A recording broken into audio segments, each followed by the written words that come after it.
Hace unos cuantos años me invitaron, a pesar mío, a aparecer en televisión en un programa que entonces era bastante conocido, el programa de La Clave.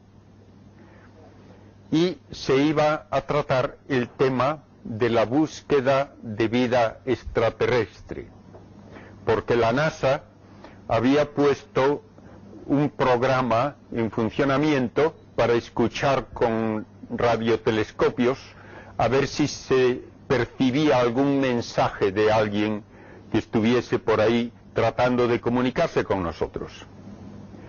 Invitaron al director de ese programa de la NASA, invitaron también a alguien que decían se estaba preparando para ser un astronauta español, a otro señor que había estado en un centro de radar, me parece que era en Mallorca, y que decía que había visto algunas cosas raras, otro señor que era editor de una revista de esoterismo,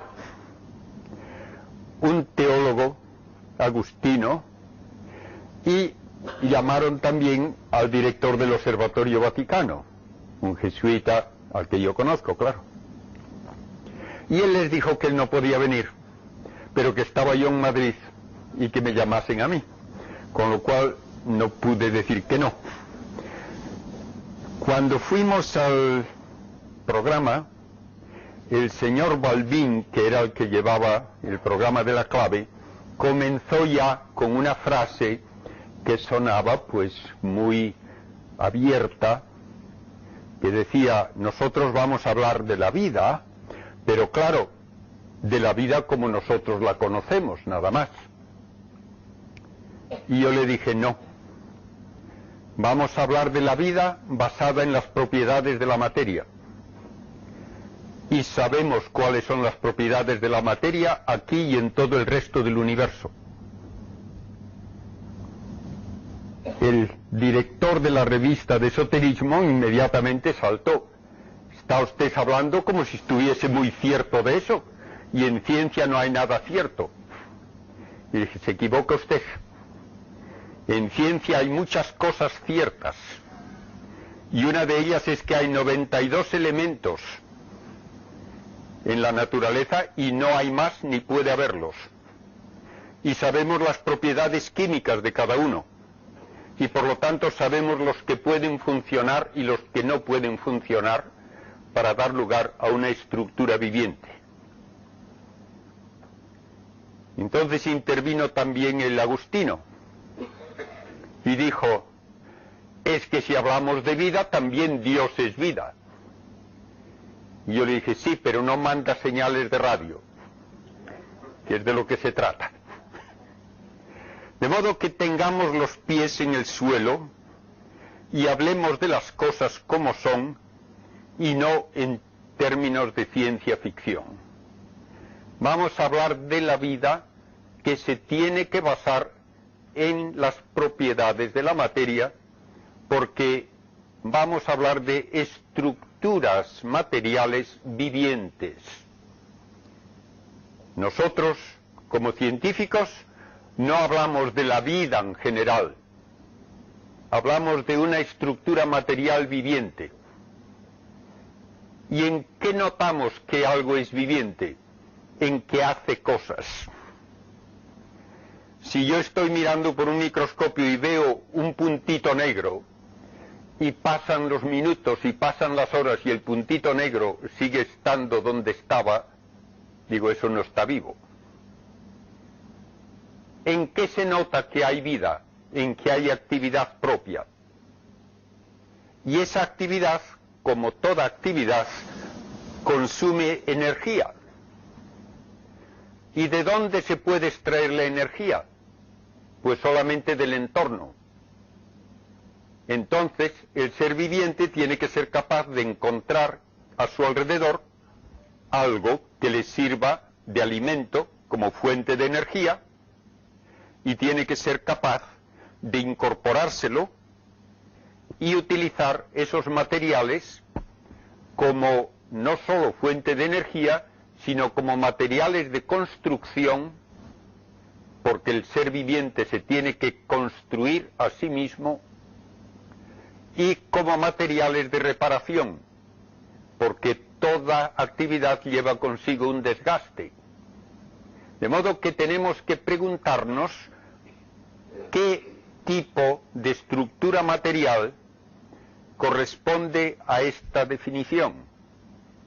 Una estructura estable, capaz de actividad, capaz de extraer de su alrededor fuentes de energía, materiales de construcción, y también capaz de dar lugar a otros seres vivientes parecidos.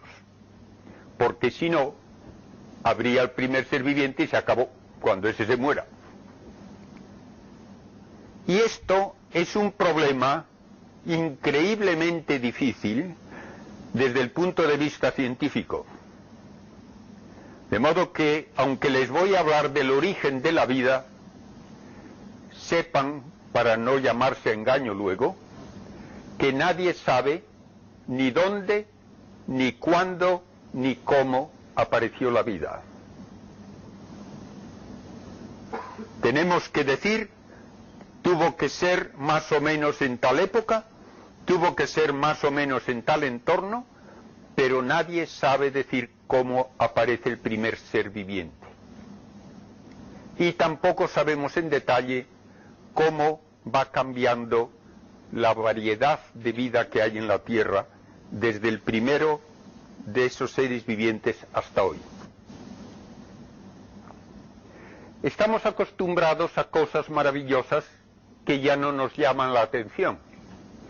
Pero todos ustedes saben que un huevo de gallina es, qué sé yo, unos 80 gramos de gelatina, con un puntito color canela, y allí no hay más.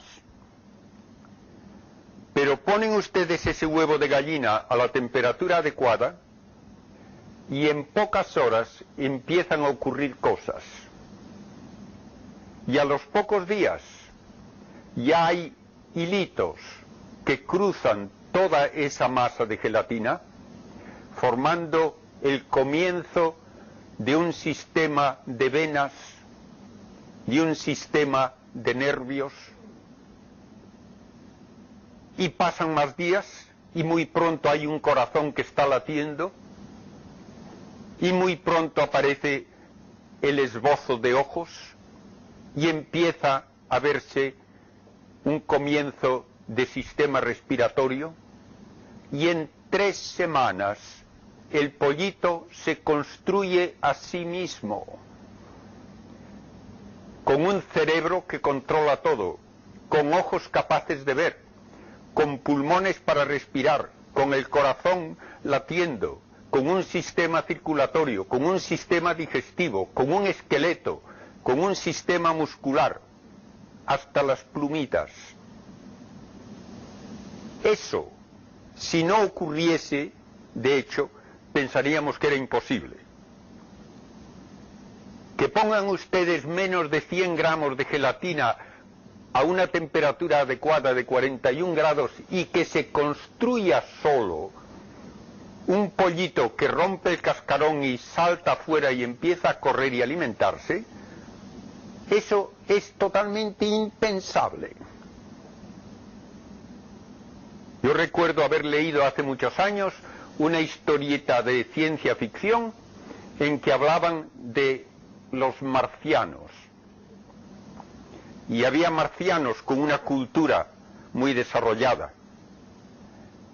Y en una ciudad de marcianos deciden que hace falta otra universidad, y un día de fiesta nacional, con bandas de música y discursos, van y hacen un agujero en el suelo y ponen allí una esfera de metal del tamaño de un balón de fútbol. Cubren el agujero con tierra y se van. Y en unas semanas crece la universidad entera. Las paredes, las ventanas, las puertas. Pasan 3 semanas y tienen ustedes las aulas de clase, con los pupitres, los cuartos de los profesores, los cuartos de informática, los laboratorios, todo, hasta incluso un fichero con unas cuantas esferas metálicas más por si hace falta ampliar la universidad. Cuando leí esto hace muchos años, claro, me reí, dije, pues vaya cuento, eso es imposible.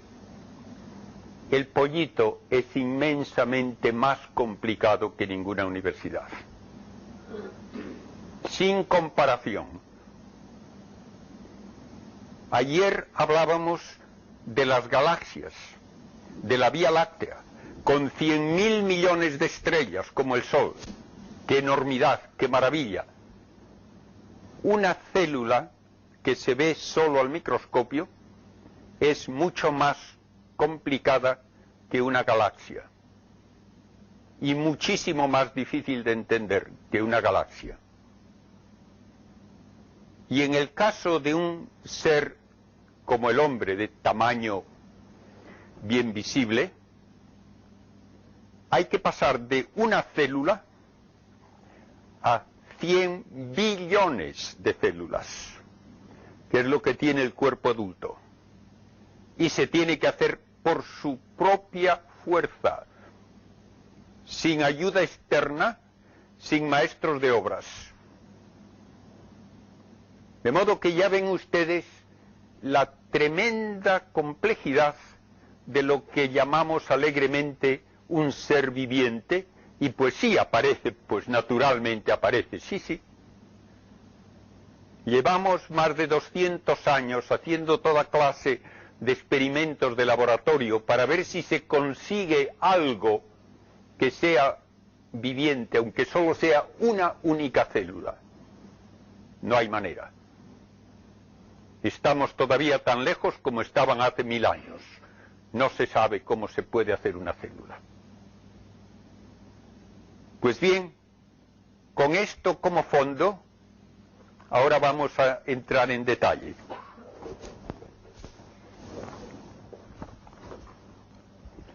Vamos a hablar, pues, de la construcción de un ser vivo, y lo primero que voy a preguntarme es ¿qué tipo de estructura es un ser vivo? Y puedo decir, para empezar, que siempre es una estructura enormemente complicada. De los seres visibles a simple vista, tal vez el más sencillo es un pólipo marino. No tiene esqueleto, no tiene corazón, no tiene sistema nervioso al parecer, no tiene músculos, parece un poco de gelatina viviente, pero muy complicada. Ah, eso sí. ¿Qué tipo de materia puede servir para construir un ser vivo? Hablamos de la materia o bien en el estado sólido, o gaseoso, o como pura energía, o en el estado líquido.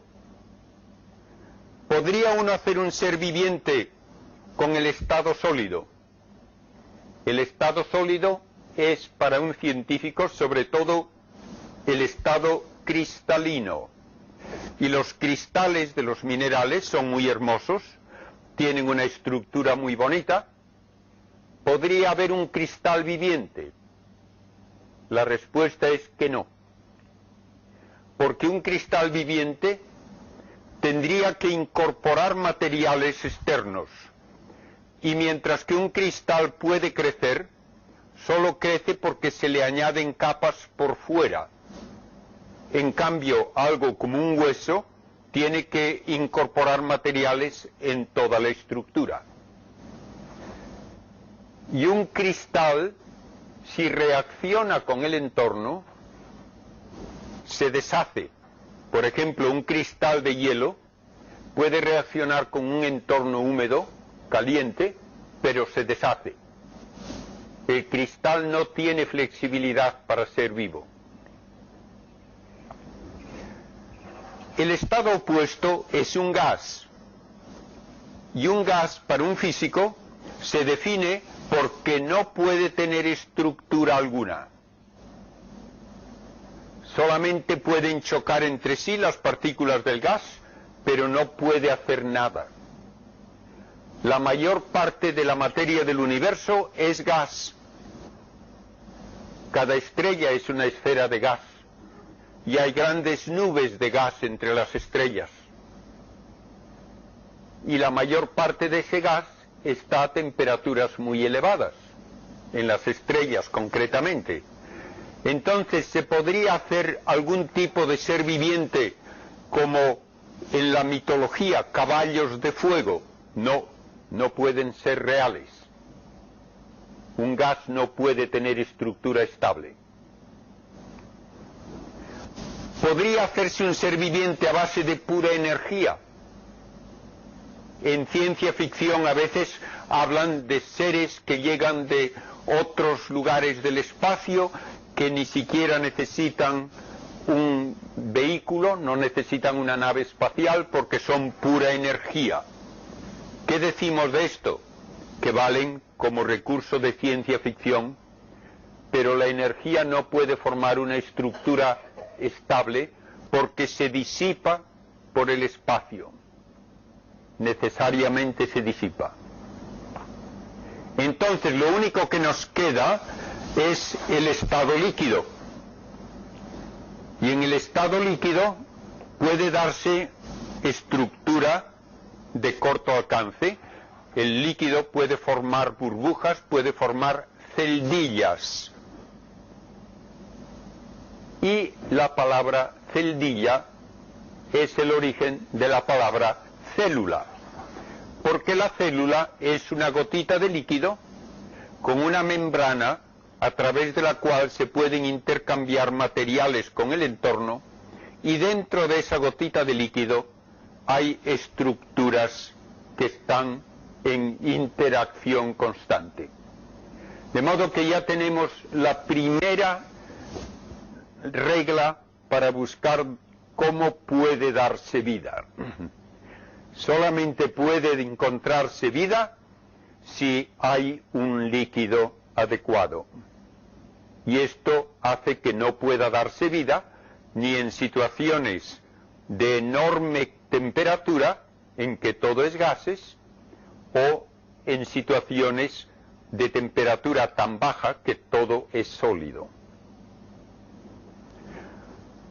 El siguiente paso nos lo indica el pollito. Se tiene que construir a sí mismo. ¿Dónde están los planos? ¿Dónde están las instrucciones para hacer el pollito? En una pequeñita mancha de color canela que hay en la yema del huevo. Allí tienen que estar todos los planos y todas las instrucciones. Y es posible meter ahí todos esos planos en una cosa que apenas se ve. Aquí tienen ustedes lo que da de sí la óptica cuando en una única imagen guarda uno 1245 páginas y tiene toda la Biblia en una foto. ¿Bastaría hacer algo parecido para poner los planos de un ser viviente? No, esto es demasiado burdo. Se ha calculado que para escribir todas las instrucciones de cómo se hace un ser humano, habría que escribir una enciclopedia de 100 millones de páginas.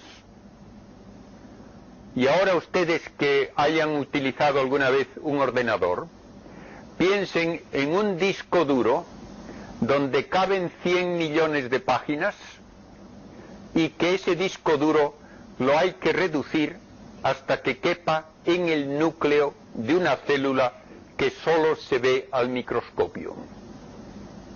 Porque todo eso hace falta para que se pueda dar la transmisión genética que hace que una generación tras otra tenga las mismas características de la especie y al mismo tiempo tanta flexibilidad que nunca hay dos personas totalmente idénticas, hasta el último átomo, ni siquiera los gemelos mellizos. Para hacer eso, nos hace falta codificar la información a nivel atómico. Todo lo demás es demasiado burdo. Pues bien, esta información se codifica en una enorme molécula que, enrollada dentro del núcleo de la célula, tiene 1 metro de larga y que contiene 10.000 millones de átomos.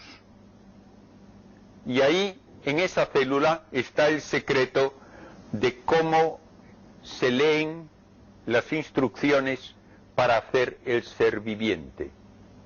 La célula tiene codificado en el ADN una serie de instrucciones y el ADN se puede reproducir dividiéndose y luego completándose de nuevo, utilizando, podríamos decir, 4 letras que llamamos 4 bases: la citosina, la guanina, la adenina y la timina. Y solamente pueden unirse la adenina con la timina, la guanina con la citosina, y luego en sus extremos se le pueden añadir otras moléculas como de azúcar, fosfatos, etc. La serie de estas moléculas es como una especie de código de ceros y unos en un ordenador moderno.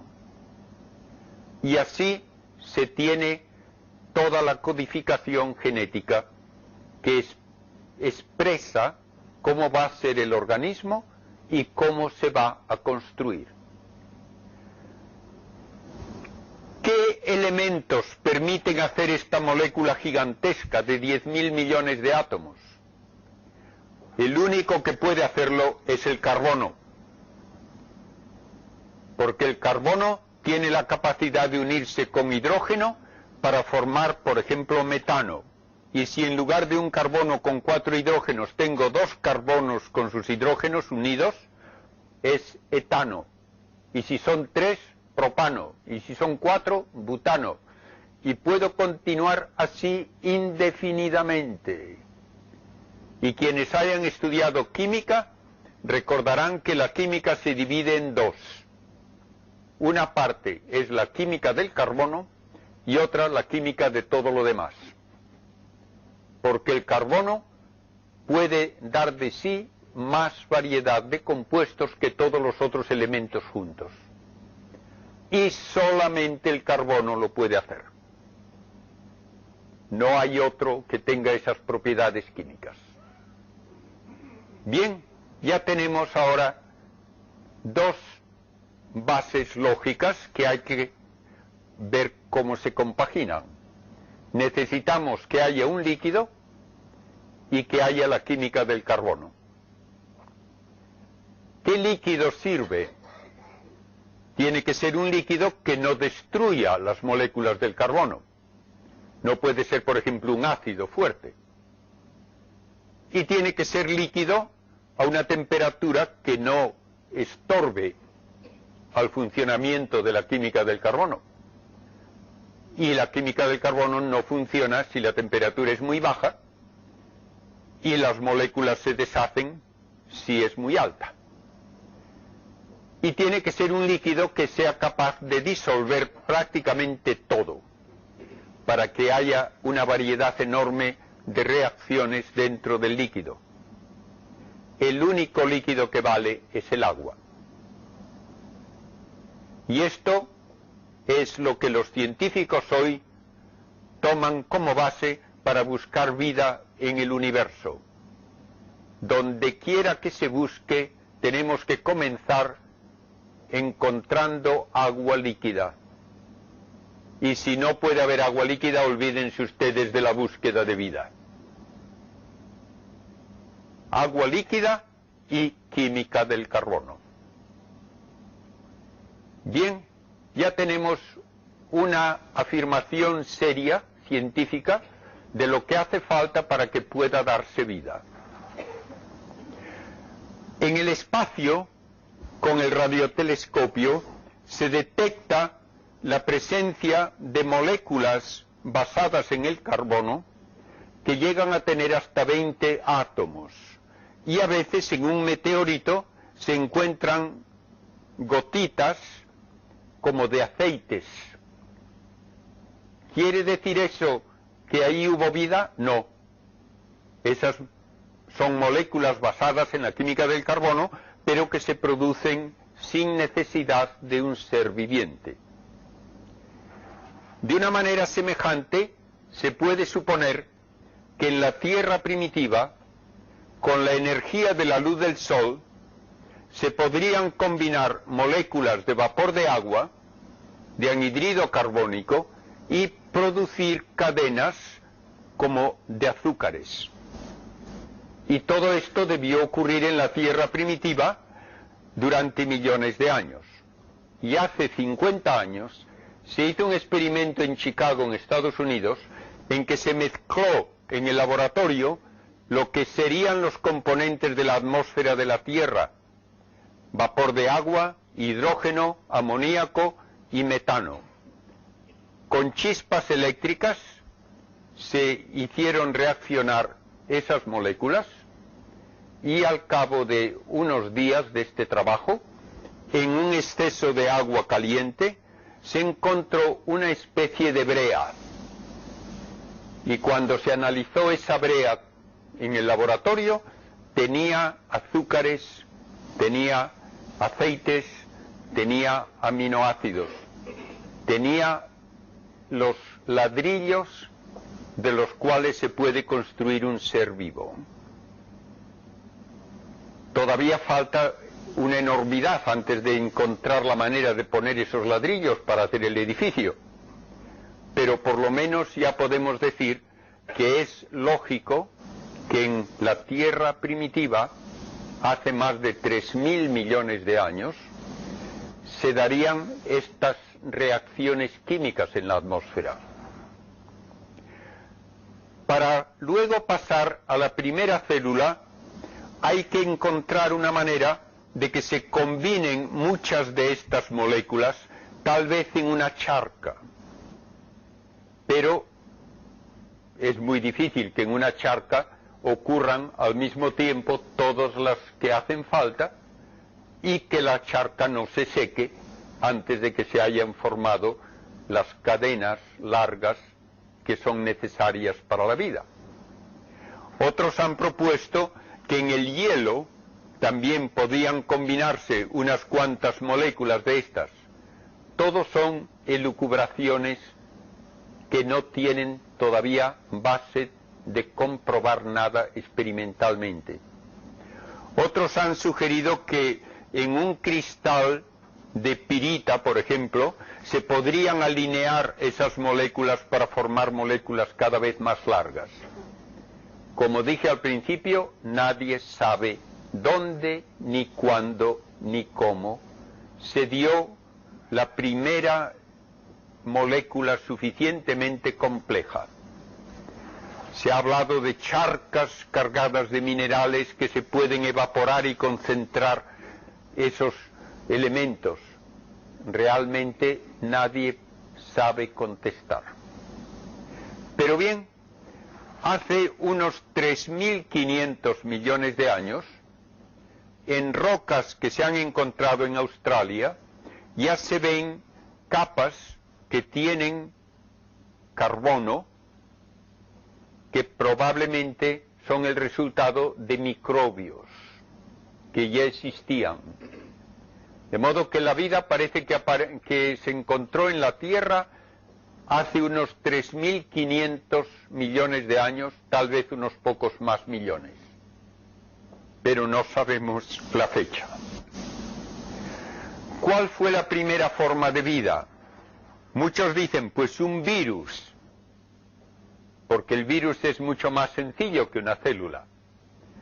El problema con un virus es que no está vivo.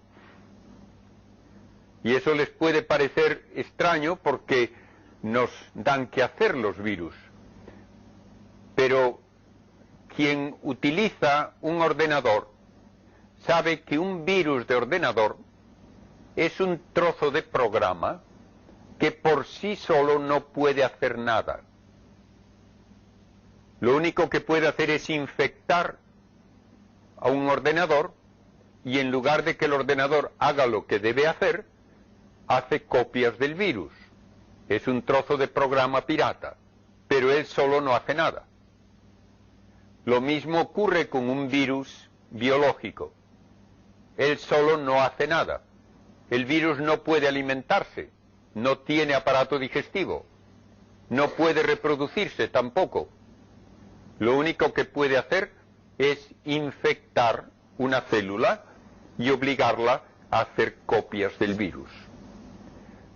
El primer ser viviente tuvo que ser una verdadera célula.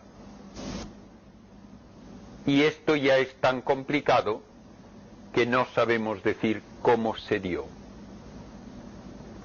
Un gran científico inglés que murió hace unos pocos años, Fred Hoyle, decía que hablar de que la vida aparece espontáneamente por azar era la idea de la chatarrería y el huracán. Imagínense ustedes una chatarrería en el campo con toda clase de latas, de tornillos, de plásticos, de maderas, de hierros esparcidas por el campo. Viene un huracán, revuelve todo aquello y deja un avión jumbo listo para volar. Pues eso, dice este científico, es lo equivalente de decir que mezclando muchas de esas moléculas les va a salir una célula viviente. Y él llegaba a decir que era imposible explicar que la vida hubiese aparecido en la Tierra. Pero apareció. Y una vez que aparece la primera célula, empieza a haber pequeños cambios en el programa genético y se dan formas ligeramente distintas con el paso del tiempo. Tenemos evolución. A veces se dice que la evolución consiste en que de diversas formas de vida, las más primitivas, las menos sofisticadas, van desapareciendo y quedan las que están ya más evolucionadas. Eso no es verdad. La forma de vida más primitiva son los microbios. Y ya lo creo que hay microbios hoy. Cada uno de nosotros simplemente en el aparato digestivo tiene más microbios que personas ha habido en todo el mundo en toda su historia. De modo que los microbios, por muy primitivos que sean, siguen sobreviviendo perfectamente. Lo que sí ocurre es que hay cambios. Y un cambio que hubo fue muy importante. La primera vida no podía tolerar el oxígeno. El oxígeno era un veneno para estos microbios. Todavía hay hoy microbios para los que el oxígeno es un veneno. Pero llegó un momento, que no sabemos cuándo fue, en que algunas células se encontraron con un pigmento de color verde por alguna mutación genética, y ese pigmento verde, que es el que tienen las plantas, permite unir agua y anhídrido carbónico para producir celulosa, azúcares, almidón, etc., y se desprende oxígeno. La atmósfera de la Tierra al principio no tenía oxígeno, pero con la ayuda de este proceso de las plantas empezó a aumentar la cantidad de oxígeno. Todavía era un veneno. Los microbios estaban en el mar donde el oxígeno no les afectaba, pero pasan millones de años y algunas de estas algas microscópicas, creciendo en los bordes de los océanos, contribuyeron ya casi la misma cantidad de oxígeno hace 2000 millones de años que la que hoy hay en nuestra atmósfera. Y entonces hubo otra mutación que permitió sobrevivir usando el oxígeno como fuente de energía. Y el oxígeno es muy bueno como fuente de energía. Entonces se puede desarrollar la vida más. Y así empezaron los primeros seres no microscópicos, sino visibles a simple vista. Eran como los que hoy llamamos pólipos y medusas. Solamente una especie de gelatina.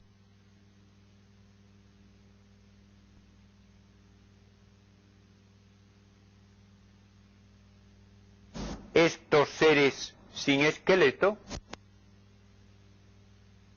todavía existen hoy, tampoco han desaparecido. Pero pasan los millones de años y encontramos seres con un esqueleto externo, como las almejas, los trilobites, caracoles marinos, todos estos como fósiles son ya seres que tienen un esqueleto externo en el océano. Y en los continentes también tienen un esqueleto externo los mosquitos, arañas, etc. Y así la vida va proliferando. Llega un momento en que en los continentes tenemos grandes bosques de plantas que hoy como carbón. Y todos estos bosques mantuvieron la cantidad de oxígeno en la atmósfera prácticamente constante, a pesar de que el oxígeno se va gastando porque oxida las rocas. Otro cambio muy importante ocurrió en un espacio de tiempo de unos millones de años, hace aproximadamente 300 millones de años, con formas muy extrañas, de las cuales no han quedado descendientes. Porque una de las cosas que no podemos calcular la probabilidad de que se den es que en la vida de la Tierra la evolución se vio afectada drásticamente en 5 ocasiones por lo menos por catástrofes en las que desaparecieron la mayor parte de los seres vivientes. Hasta más del 90% de todos los seres vivientes en la Tierra desapareció casi de un golpe en un periodo de tiempo muy corto. Y en otras el 80% y cantidades parecidas. Finalmente, otro paso de evolución muy importante fue el encontrarnos con vertebrados, los peces, que ya tienen un cerebro, que tienen una espina dorsal que protege las conducciones nerviosas a todo el cuerpo, que sirve de columna en que se pueden anclar los órganos del movimiento. Cuando aparecen los vertebrados, ¿desaparecen los que no tenían esqueleto? No.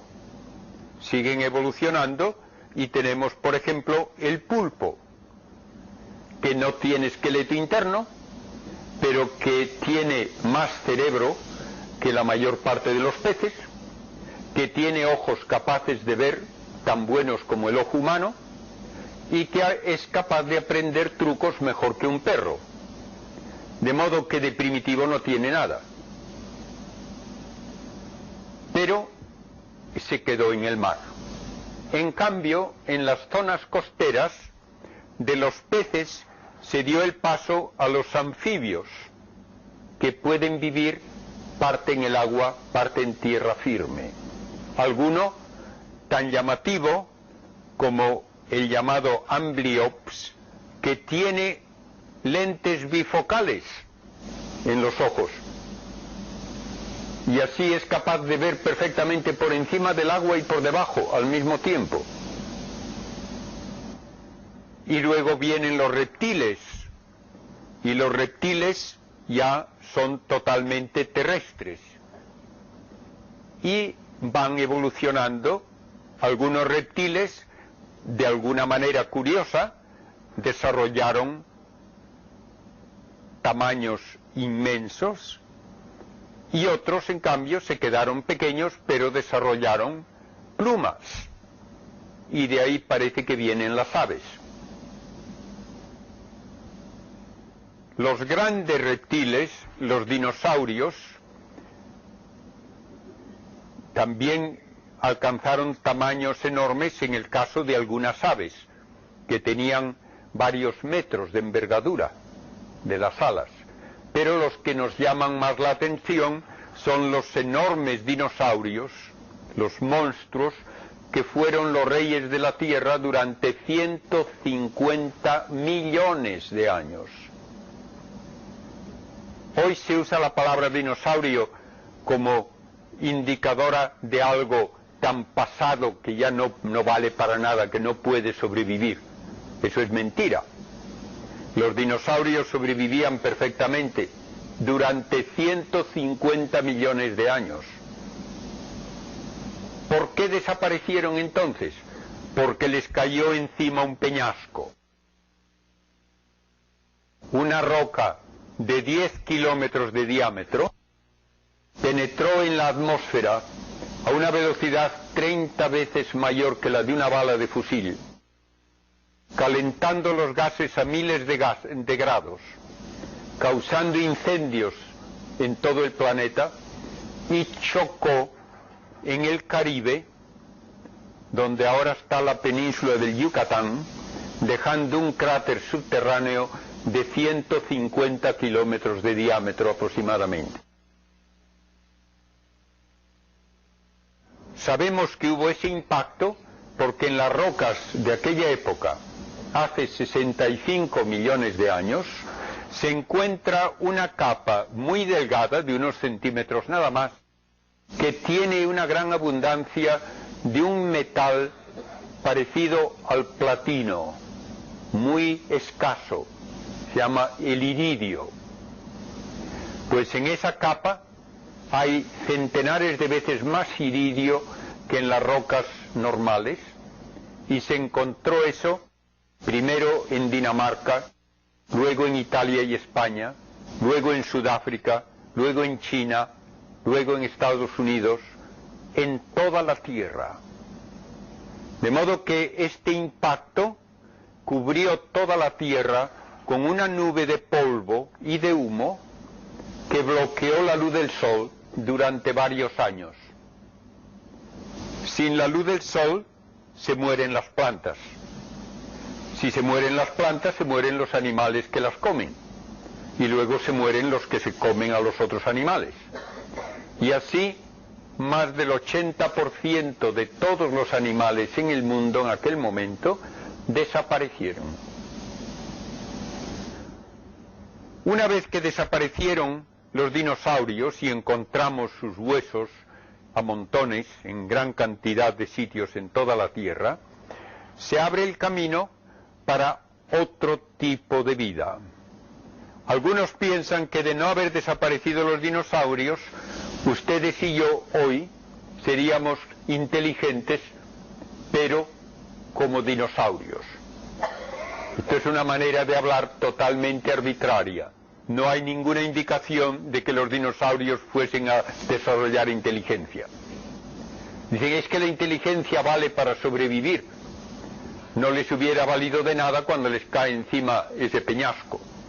Y sobrevivían perfectamente sin inteligencia durante 150 millones de años, que no es poco.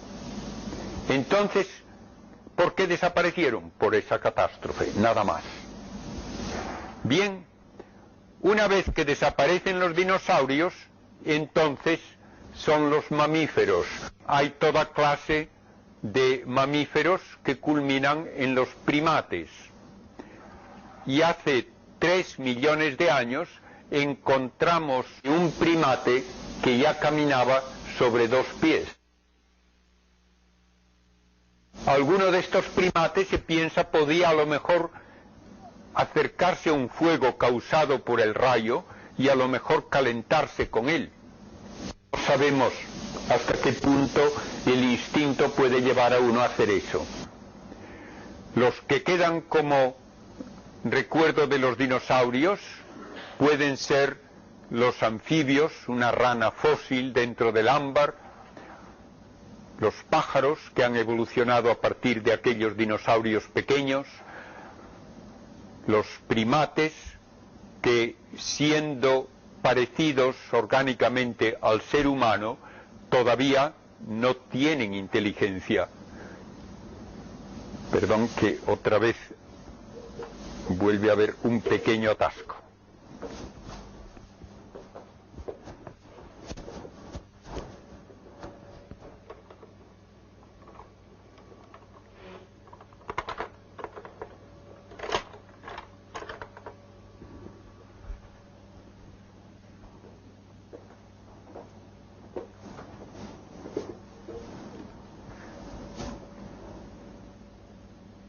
Pueden apagar.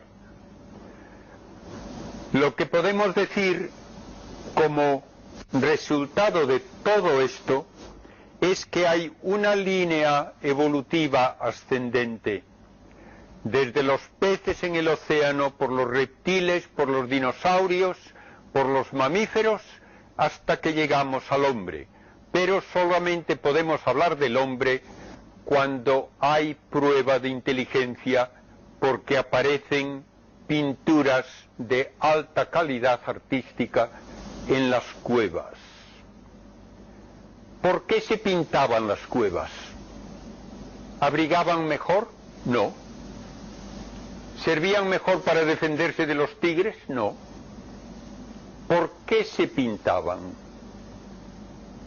Ahí tienen ustedes un modo de actuar que no tiene nada que ver con la supervivencia. Por lo tanto, que no puede explicarse por evolución basada en la supervivencia. Y no solamente se pintaba con gran calidad artística, hay también esculturas de hace más de 30.000 años, incluso música, una flauta del hombre de Neandertal, que tiene los agujeros hechos en un hueso para dar las notas correctamente, las mismas notas que hoy usamos en nuestras flautas. Y se encuentran enterramientos. ¿Por qué se entierra un difunto? ¿Vale para algo eso, para los que quedan? No.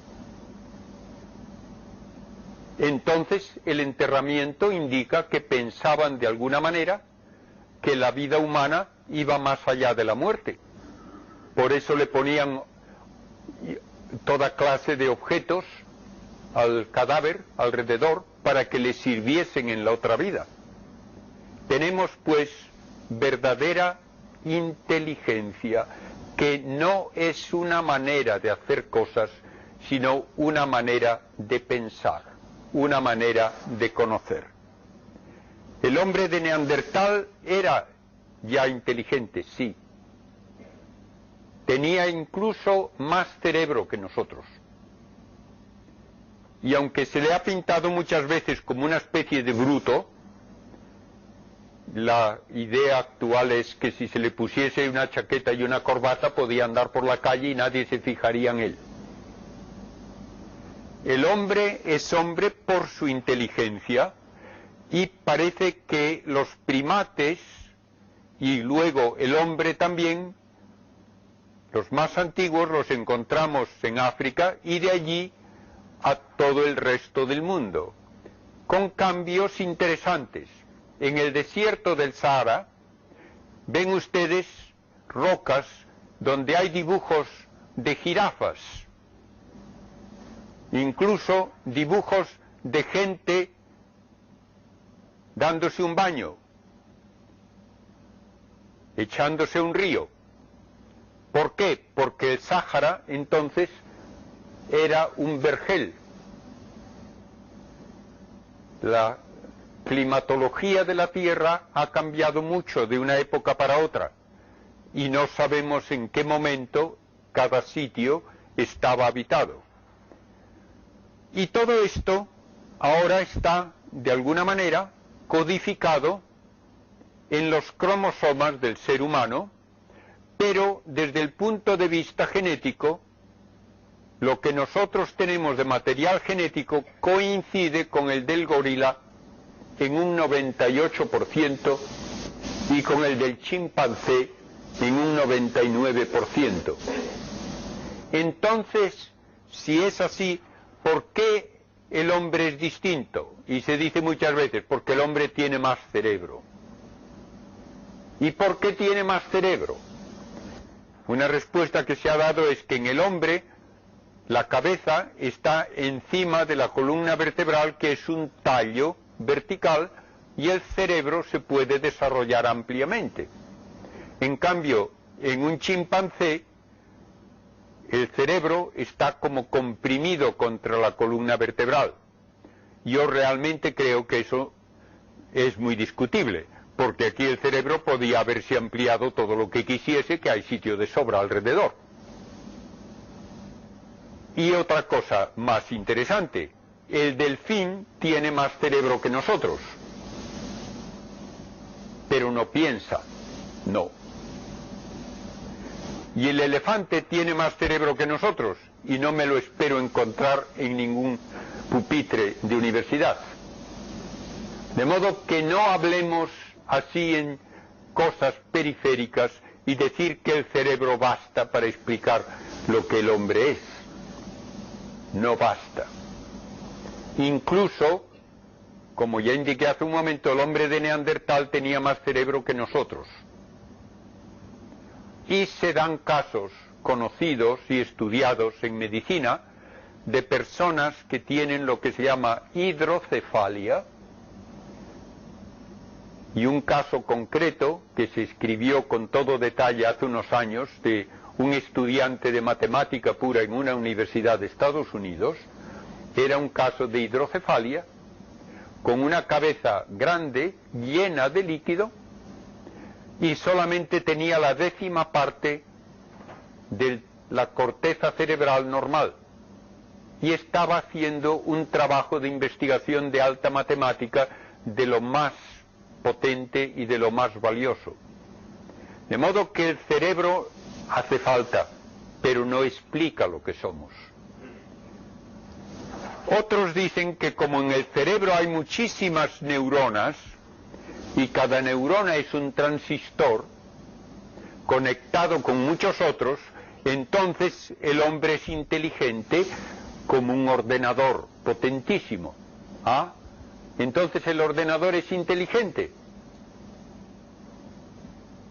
¿Tiene alguna gana de conocer algo el ordenador? ¿Tiene alguna satisfacción de haber resuelto un problema? ¿Sabe lo que está haciendo? Nada de eso. El ordenador de por sí sirve para usarlo como un ladrillo para abrir una puerta. Pero lo único que hace el ordenador es lo que obliga a hacer el programa que alguien le ha puesto dentro. Y solamente hace lo que el programa dice, y ni el ordenador sabe lo que hace, ni le importa, ni tiene gana alguna de hacerlo.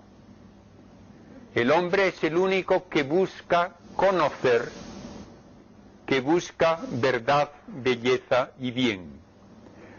El hombre nunca va a hacer inteligencia artificial, porque la inteligencia artificial no se explica por corrientes eléctricas. No hay inteligencia artificial alguna cuando hay corrientes eléctricas solamente. Algún autor ha escrito, es que a nosotros nos impresiona el que ocurra algo así, pero si usted está, por ejemplo, viendo una pantalla de televisión y no sabe lo que es una televisión, pues puede pensar que allí hay un espíritu, pero no, lo único que hay es corrientes eléctricas. Y yo digo, sí, entonces cuando a usted le aburre el programa de televisión, se queja la compañía eléctrica de que la corriente es de mala calidad? ¿O le echa la culpa a alguien que ha hecho un programa que no vale para ver?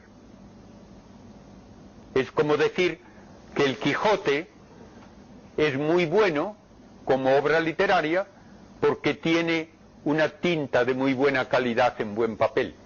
Una estupidez completa. Ni las corrientes eléctricas ni la tinta explican lo que tiene significado, lo que tiene sentido. Nunca nos vamos a encontrar con un ordenador pensando en encontrar la solución a algún problema de filosofía. No. Todo eso es hablar por hablar. Uno de los grandes físicos modernos, Roger Penrose, ha escrito un libro con el título La nueva mente del emperador, donde se ríe de los que hablan de la inteligencia artificial. Dice, ni la hay ni la habrá nunca. ¿Por qué? Porque ninguna de las fuerzas de la materia contiene en sí un ápice de inteligencia. Lo único que podemos tener es una máquina que hace exactamente lo que le decimos que haga, y nada más. Otros dicen que cuando hay muchas neuronas juntas, pues se da una especie de nueva actividad, le llaman con un nombre muy sonoro, un epifenómeno, que quiere decir ¿qué? Pues que es superior a los fenómenos normales y que eso explica la inteligencia. No explica absolutamente nada. ¿Por qué se preocupa uno en resolver un problema de geometría? Pues simplemente porque se quiere saber la respuesta. Les voy a enseñar una ecuación de matemáticas que dio que hacer durante 3 siglos a los mejores matemáticos del mundo. Es una ecuación muy sencilla. Si X, Y y Z son números enteros y N también es un número entero, uno puede decir X, vamos a decir, sea 3, Y que sea 4, que N sea el cuadrado. Entonces, 3 al cuadrado es 9, 4 al cuadrado es 16, 9 y 16 es 25. Ah, pero 25. Ah, pero 25 es 5 al cuadrado. Bien, hay muchísimos números así que sirven para hacer combinaciones de este tipo. Pues el matemático francés Fermat, hace 3 siglos, escribió en un cuaderno de notas: si ustedes en lugar de decir n es igual a 2, ponen n igual a 3 o a 4 o a 5 o lo que quieran, nunca se encontrarán 3 números enteros que valgan para que eso sea verdad. Y luego escribió: tengo una prueba muy elegante de esto, pero no me cabe en este margen.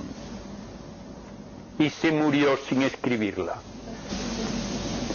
Y desde entonces, durante 3 siglos, los mejores matemáticos del mundo han estado quemándose las cejas para ver si era verdad o no lo que Fermat dijo. Hace 8 años, finalmente, se publicó una demostración que llenaba 50 páginas con la matemática más avanzada para decir, pues es verdad, tenía razón Fermat. ¿De qué vale averiguar eso? ¿A quién le importa si tenía razón o no tenía razón? Pues eso es lo bonito de la búsqueda de conocimiento, porque queremos conocer la verdad, aunque no valga para nada. Cuando yo daba mis clases de astronomía en Estados Unidos, muchas veces comenzaba el curso diciendo a mis alumnos: la astronomía tiene el honor de ser perfectamente inútil. Y solían quedarse un poco asombrados los estudiantes de que el profesor les dijese eso el primer día de clase. Y yo les decía: sí, es perfectamente inútil, como lo es la poesía. O le gusta a uno leerla o no le gusta, pero no va a aumentar el producto económico del país en un ápice. ¿Es perfectamente inútil en ese sentido utilitario de las cosas? Pues sí. La matemática pura es así también. Hubo un congreso de matemática pura en Estados Unidos hace unos años y el congreso terminó con un banquete. Y el presidente del congreso se levantó a proponer un brindis y propuso: por la matemática pura, para que nunca sirva para nada. Porque eso es ya, desde el punto de vista del matemático, rebajarla, hacerla un instrumento utilitario. No, no, la matemática pura es pura poesía.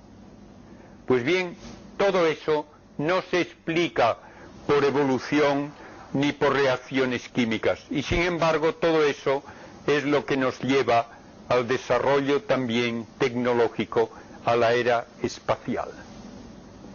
Y por ahí podemos suponer que puede haber desarrollo en el futuro. Hoy está de moda decir que el hombre es solamente su genoma, su material genético. Esto es una tontería como una casa. El material genético de un bebé es exactamente el mismo que el de la persona adulta cuando muere. Entonces todo lo que uno ha hecho durante toda su vida, el mayor genio científico, el mayor artista, el mayor literato o músico, todo eso no es nada. La genética es una base necesaria, pero no explica lo que es el hombre. Aquí tienen ustedes en forma de un programa de ordenador con ceros y unos la música de una sonata de Beethoven. ¿Mismo ver eso que escuchar esa sonata por un artista? No. Pues lo mismo ocurre con el ser humano. Y solamente el ser humano conoce y sabe que conoce y tiene deseo de conocer. ¿Y qué conoce? Pues conocemos sobre todo nuestro entorno y de ahí extraemos ideas y conocemos nuestros pensamientos, sí. ¿Alguno de ustedes está dándose cuenta de que tiene neuronas? ¿Hay alguien que sepa lo que están haciendo las células de su cerebro cuando me escuchan a mí para entenderme? No. Entonces es una tontería como una casa el decir que la materia es consciente de sí misma. Así es. No es consciente nadie de lo que hace la materia de su cerebro, ni de lo que hace la materia de su hígado, ni de ninguna otra cosa de las que llevamos dentro. La consciencia solamente puede darse en una realidad no material. Y por eso el espíritu humano, que no es materia y no puede venir de la materia y no puede deberse a la evolución. El espíritu solamente puede ser creado por el creador, que es espíritu. Desde que desaparecieron los dinosaurios ha habido pequeños impactos en la Tierra que no han cambiado el curso de la evolución, pero puede haber impactos serios en cualquier momento. El cráter que hay en Arizona, de un poco más de 1 kilómetro de diámetro y de 200 metros de profundidad, lo causó hace 30.000 años un bloque de hierro de unos 40 metros de diámetro.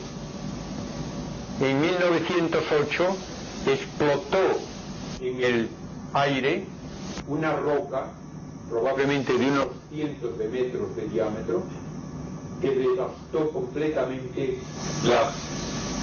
el bosque y la tundra de Siberia en un radio de 30 kilómetros.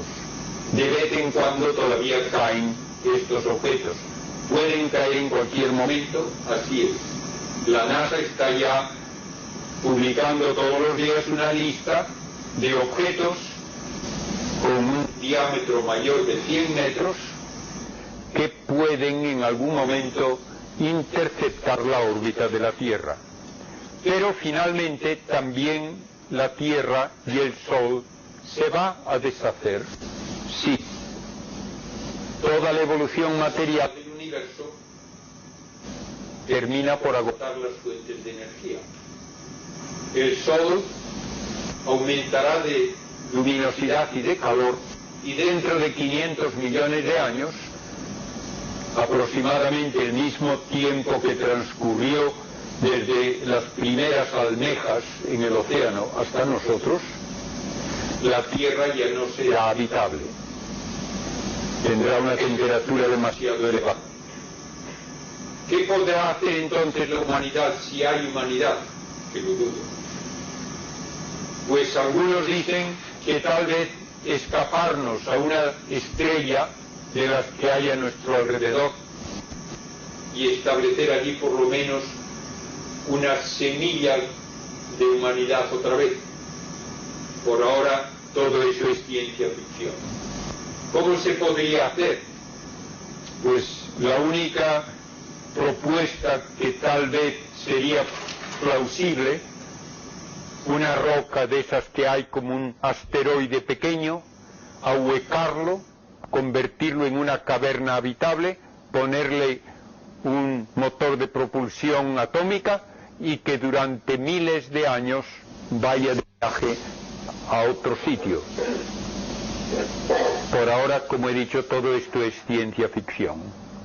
Y así, resumiendo, desde el primer momento de la gran explosión hace casi 14.000 millones de años, el universo evolucionó, se formó la Vía Láctea, en la Vía Láctea estrellas y planetas. En un planeta a mitad de tamaño entre los grandes cúmulos de galaxias y el núcleo del átomo está el hombre. Y para que nos demos cuenta de cómo ha sido de rápido el desarrollo de la vida, imaginémonos un calendario en el que cada día corresponde a 38 millones de años. Si tuviésemos ese calendario, en un año cabría toda la historia del universo desde aquella primera explosión. ¿Cuándo encontraríamos la primera forma de vida visible? El 16 de diciembre aparecerían los primeros gusanos marinos. Aparecerían los dinosaurios el 25 de diciembre y desaparecerían el 28. Y toda la evolución de los mamíferos hasta el hombre el día 31 de diciembre, donde cuando faltan 3 minutos para el presente ya hay el hombre de Neandertal, cuando faltan 5 segundos para el presente tenemos el Neolítico y la Edad del Bronce. Hace 4 segundos nació Cristo, hace 1 segundo se inventó el telescopio y comenzó la ciencia moderna. Realmente, una vez que hay inteligencia, las cosas ocurren a prisa. Y hay quien dice que todo esto ocurre por azar. ¿Qué es el azar? Pues es una manera elegante de decir ocurre porque sí. ¿Sirve eso de explicación para algo? No. ¿Qué nos dice en cambio la filosofía y la teología? Que todo ocurre bajo la mirada de Dios, que lo sabe todo y que ha hecho todo desde el primer momento para que en un planeta la joya del sistema solar que mañana describiré en mayor detalle, pueda haber alguien que pueda conocer al Creador, pueda agradecerle la existencia y pueda finalmente participar de su misma vida. Entonces el mundo tiene sentido. Muchas gracias, pueden encender la luz y ahora contestaré a sus preguntas.